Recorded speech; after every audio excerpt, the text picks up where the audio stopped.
l'ouvrage de Pascal, je me réjouis doublement, d'abord du fait de son effort dans la compréhension de l'acte d'investir. Comme nous, économistes, on s'intéresse beaucoup plus à la rationalité qui repose sur la quête de profit. Donc, c'est cette motivation qui conditionne l'investissement dans le cadre de l'analyse économique. Or, il nous montre en effet que s'intéresser uniquement à cette optique économiciste, entre guillemets, est très réducteur dans la mesure où les logiques socioculturelles qui modèlent le comportement des agents économiques, ici en l'occurrence l'investisseur sénégalais, doivent être prises en compte. Pourquoi? Puisque lorsqu'on s'intéresse uniquement à l'aspect économique, on ne voit pas les blocages, mais aussi parfois les incitations que peuvent provoquer ces logiques sociales. Pour preuve, il montre, et ça c'est très intéressant, ce travail qu'il a réalisé, il montre en effet que la logique de l'investissement est tenaillée entre deux choses fondamentales. Donc, l'esprit, ici c'est la contribution de l'économiste, en fait, l'esprit de vouloir réaliser un profit, certes, mais et de l'autre côté aussi, de faire une action qui sera validée par la société. Autrement dit, donc, il y a deux piliers sur lesquels repose l'investissement. C'est naturellement la rationalité économique, si on veut faire, donc faire du profit, mais aussi et surtout être en parfaite conformité avec les logiques socioculturelles et donc le consentement social. Donc je pense que tout l'intérêt de son travail, pour faire simple et pour faire bref aussi, repose sur ce pilier très important. Et en même temps, ça montre cette nécessité de la transdisciplinarité. Pourquoi? Parce que s'intéresser uniquement à une optique donnée ne permet pas de comprendre toutes les logiques qui sous-tendent l'investissement. Et c'est dans ce cadre-là que je propose, en fait, que j'incite tout le monde à lire cet ouvrage-là, puisque non seulement c'est très accessible à tout le monde, au public, parce que tous les concepts qu'il utilise, il en utilise parce qu'il replace naturellement sa démarche dans une logique théorique, donc qui combine à la fois l'aspect économique et les institutions sociales, mais aussi et surtout, et c'est ça qui est intéressant, il met en exergue les concepts en les définissant de manière très intelligible. Donc l'ouvrage est très accessible et ça nous permet de comprendre pourquoi on a une faiblesse de l'investissement dans notre pays. Donc voilà, en résumé, monsieur le professeur, les quelques mots que j'avais pour montrer l'importance de cet ouvrage. Et comme je l'ai dit, actuellement, on est en train de travailler aussi ensemble. On a des projets. Donc on espère qu'on va approfondir. De manière ramassée. Hein, je sais que déjà, c'est un ouvrage qui est là, qui fait, à vue d'œil, ça fait 455 pages, et ça fait peur d'habitude. Bon, les gens disent qu'en fait, il a écrit beaucoup. Mais comme le dit mon professeur, qui est le professeur Abdoulaye Niang, que j'ai même oublié de remercier, j'ai fait peut-être une thèse de 600 et quelques. Au départ, c'était 2 volumes. On m'a demandé de charcuter le texte, et justement, je me suis retrouvé avec un texte de 600 et quelques pages. Et ce texte-là, justement, que j'ai soutenu en thèse à l'Université de Saint-Louis. Mais j'avoue que le contenu est digeste, parce que bon, j'ai pu embrasser divers paramètres, diverses approches, divers angles d'un problème que j'ai pu poser dès le départ. Et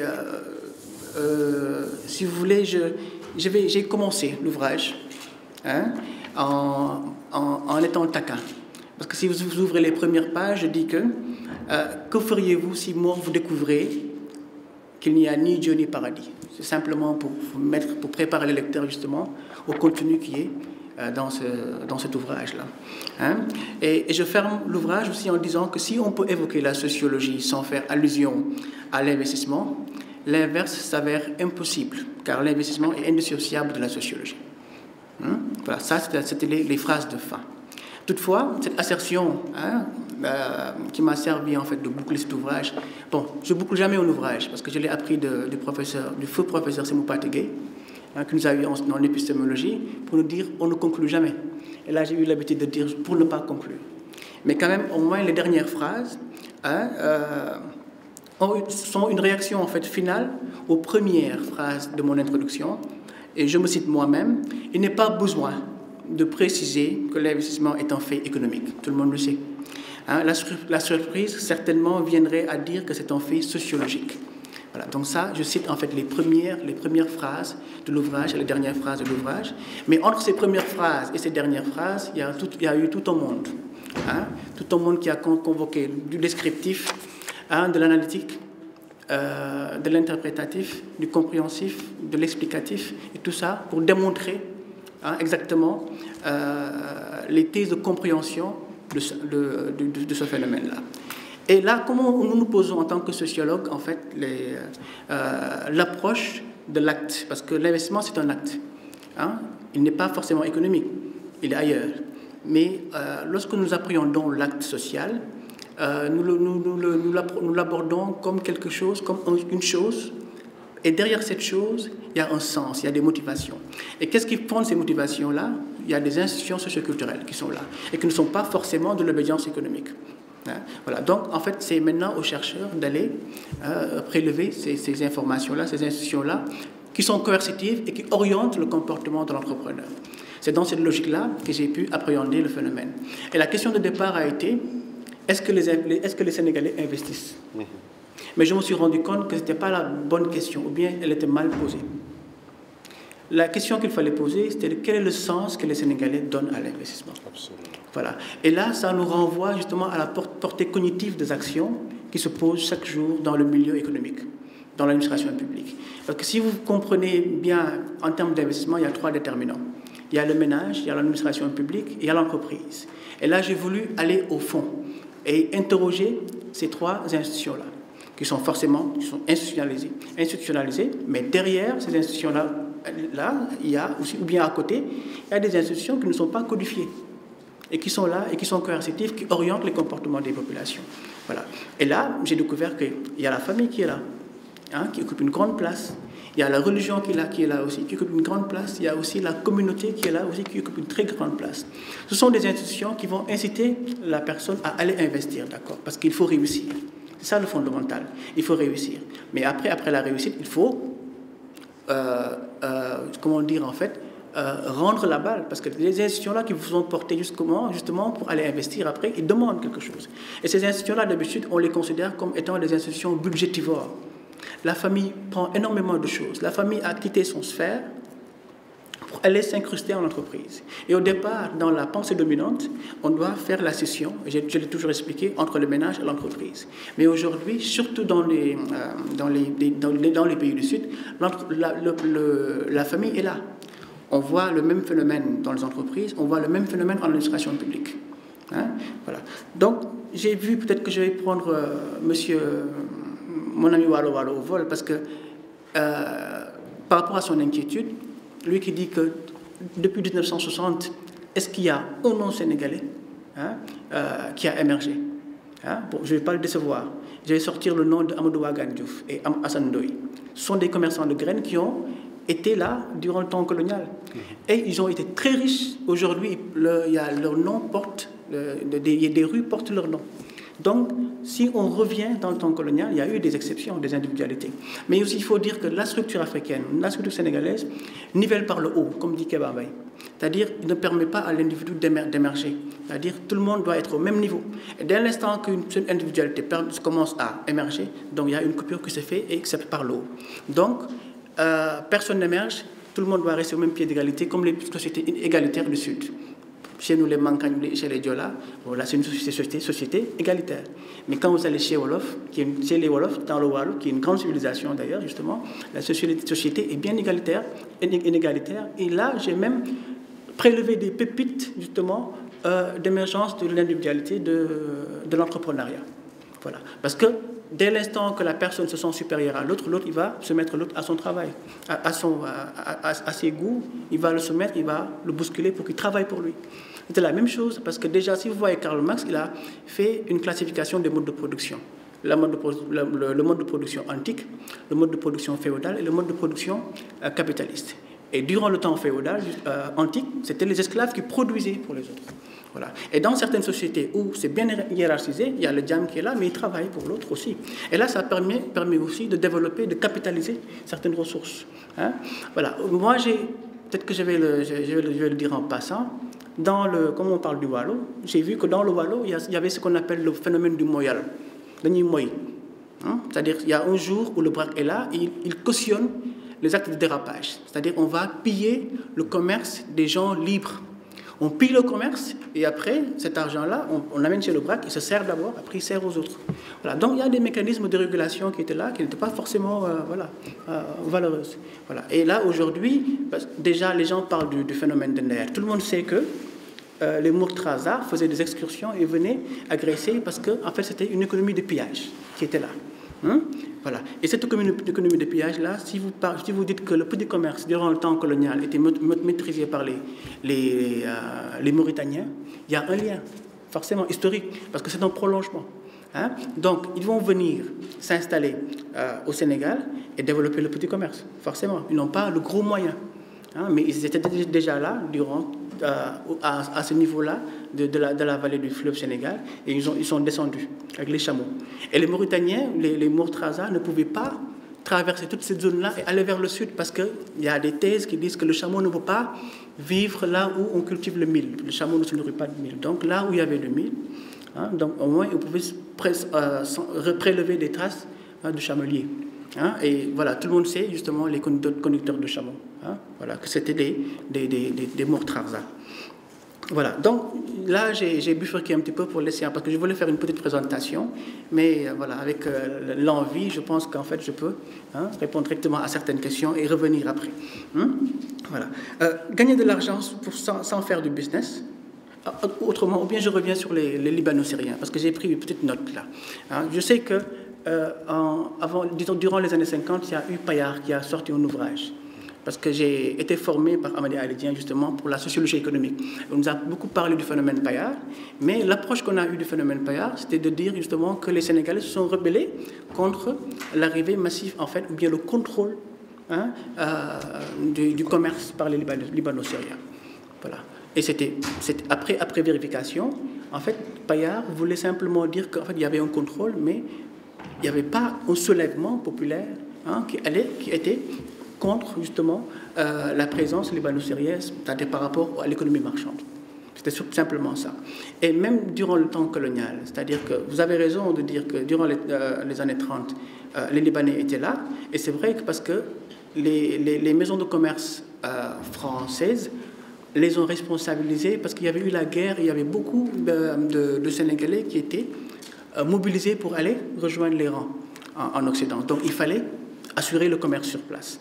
Et les Libano-Syriens ont profité de ça aussi pour bien s'implanter. Ça, c'est évident.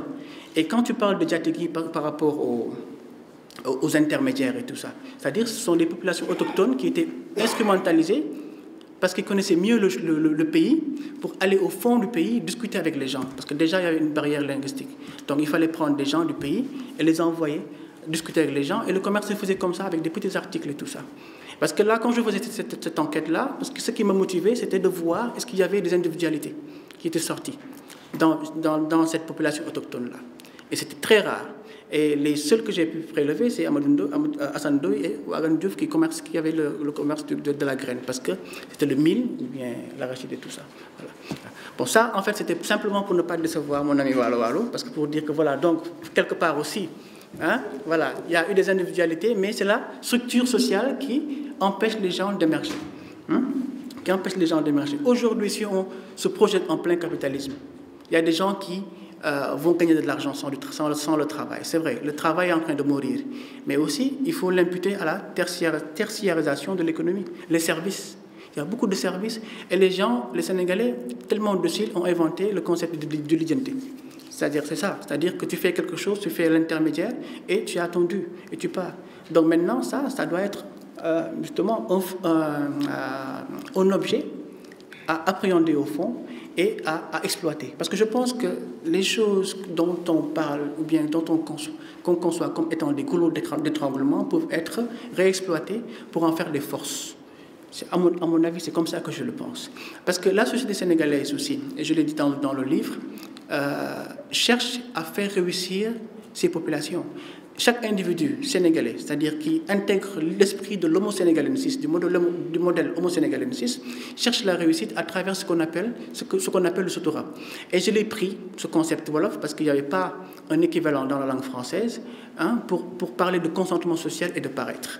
Les individus aujourd'hui, et mon ami Thiam en parlait, qui réussissent et qui se cachent parce qu'ils subissent parce qu'il a fait une typologie des agressions. Ils subissent des agressions sociales, les gens les sollicitent et tout ça, c'est parce qu'au fond, est-ce qu'ils ont réussi? Parce que déjà, s'ils ont de l'argent, l'argent doit être instrumentalisé pour satisfaire le consentement social.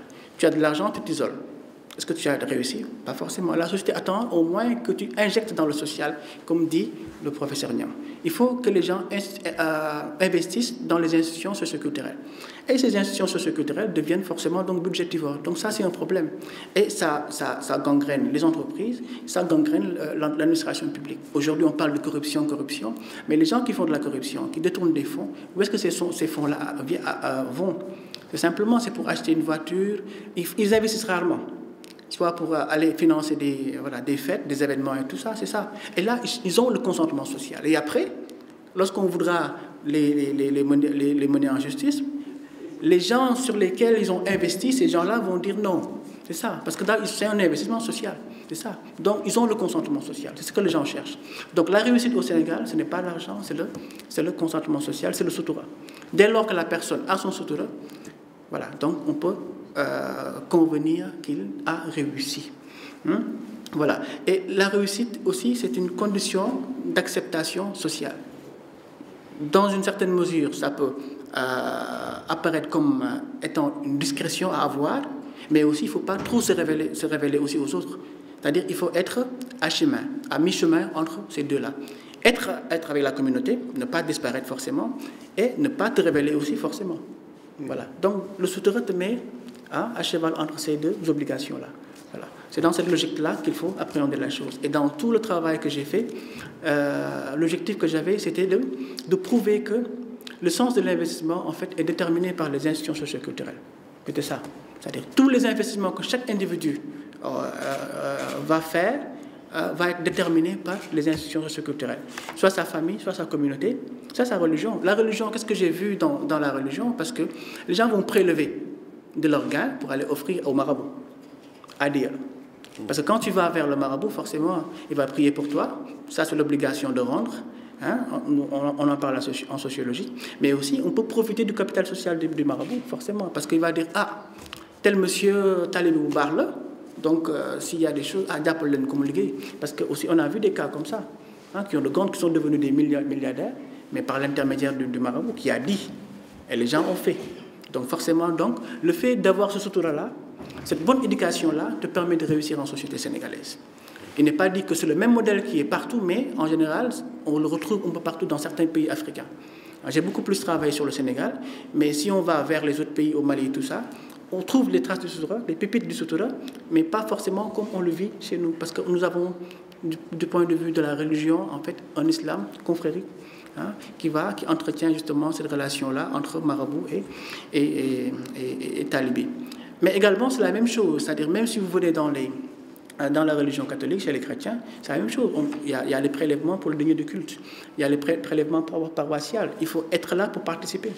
J'en connais des gens, peut-être, qui ont été zappés parce que, voilà, on ne les voit pas à la messe. Est-ce que l'individu est obligé d'aller à la messe? Bon, je ne sais pas. Bon, en fait, déjà, tu dois être là pour la société, pour la communauté. Il y a tout ça. Donc, en fait, de part et d'autre, on retrouve ces éléments-là. De part et d'autre, on retrouve ces éléments-là. Et ce qui nous permet de réussir, c'est forcément le sutura, c'est ça. Et là, j'ai fait une enquête en milieu rural à Ndiaganiao, pour me permettre de prélever les rapports économiques. J'ai fait aussi une enquête à Dakar, pour me permettre aussi de prélever en fait, les phénomènes économiques, autant au niveau des ménages, des entreprises, comme de l'administration publique, et à partir de l'échantillonnage. J'aurais bien aimé que M. Bey soit là pour parler de statistiques, parce qu'on en a besoin, on travaille sur ça, et dès lors, sinon nous n'avons pas de statistiques, on sera obligé de faire des enquêtes. Et faire des enquêtes, ça demande du budget et tout ça, donc c'est très compliqué. Un pays qui veut avancer repose sur les statistiques. On ne peut pas gérer un pays sans statistiques. Voilà, donc la recherche a besoin de statistiques. Les gens qui sont dans l'opérationnalisation aussi ont besoin de statistiques. Mais autre chose aussi qui est fondamentale et j'aimerais peut-être insister, sur laquelle j'aimerais insister, c'est le capitalisme managérial, c'est-à-dire les gens qui dirigent les entreprises. M. Thiam a dit qu'il y a des gens qui ont eu de la promotion par le biais de la politique. Voilà. Nous avons un maître en sociologie, Alain Turenne, qui a fait un ouvrage en 2012 et qui dit la fin des sociétés, parce qu'il dit qu'il y a trop de politique et la société n'est pas autonome. Donc il faut que la politique se retire un petit peu de la vie sociale et qu'elle laisse là, justement les gens agir. C'est comme la loi d'Adam Smith. Hein? On l'applique en économie, mais il y a des sociologues aussi qui veulent faire la même chose. Hein? Parler de main invisible, que la société se régule elle seule. Moi, peut-être que je suis un adepte justement de l'interventionnisme. Il faut que l'État soit là. Même en période de crise, on a vu les subprimes et tout ça. Il faut que l'État soit là. Mais ce qui est primordial, c'est qu'il faut, pour les pays africains, qu'on mette en place un capitalisme managérial. Voilà, un capitalisme managérial en termes stratégiques et en termes opérationnels pour diriger les entreprises. Il ne faut pas que telle personne réussisse ou bien échoue, qu'on donne une promotion pour lui donner un poste beaucoup plus supérieur. Voilà, c'est important. Et peut-être que certainement il y a eu une vidéo qui est passée sur les phénomènes du temps, peut-être que pour ne pas trop beaucoup parler, les gens ont un petit peu écouté en fait ma position sur le temps, sur l'innovation et tout. Moi je pense que c'est dans cette dynamique-là que je veux aller pour permettre aux pays comme le Sénégal qui ont une spécificité structurelle d'avancer. Et autre chose pour conclure, peut-être que pour l'encadrement des PME, comme on parle de PME, la zone franche de 74 est en train de péricliter, il faut aller vers la gouvernance des ménages.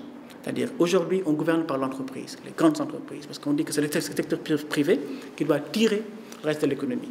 Mais vous gouvernez par les ménages, autant régler le problème du pouvoir d'achat, autant régler le problème de la corruption, autant régler énormément de problèmes en même temps. Et ça va inciter justement les ménages à avoir des ressources pour produire. Voilà, vous allez injecter beaucoup dans les ménages. On a commencé à le faire, mais peut-être que ça a été mal fait. Et avant-hier, il y a quelque chose, j'en discutais avec un ami qui m'a parlé du manque d'arguments qu'il y a à critiquer de manière constructive, en fait, le plan Sénégal émergent par rapport à ce domaine-là. Voilà, donc, nous, on est à cheval. Nous sommes dans la recherche, mais aussi par rapport à l'opérationnalisation de la recherche, par rapport à l'application. La sociologie peut être une science expérimentale, mais aussi, il faut aller vers les sciences d'application. Aujourd'hui, je m'évertue, et je l'ai pris comme plan de carrière, pour aller vers une sociologie normative qui va dire aux gens qu'est-ce qu'il faut faire. Parce que les gens, ce qu'ils attendent, c'est ça. On va expliquer les phénomènes, après s'en arrêter là. Depuis toujours, les gens ont fait la même chose. Mais il faut commencer à faire des recherches, mais là, il faudra vraiment être soutenu parce que ce n'est pas évident. C'est pas évident.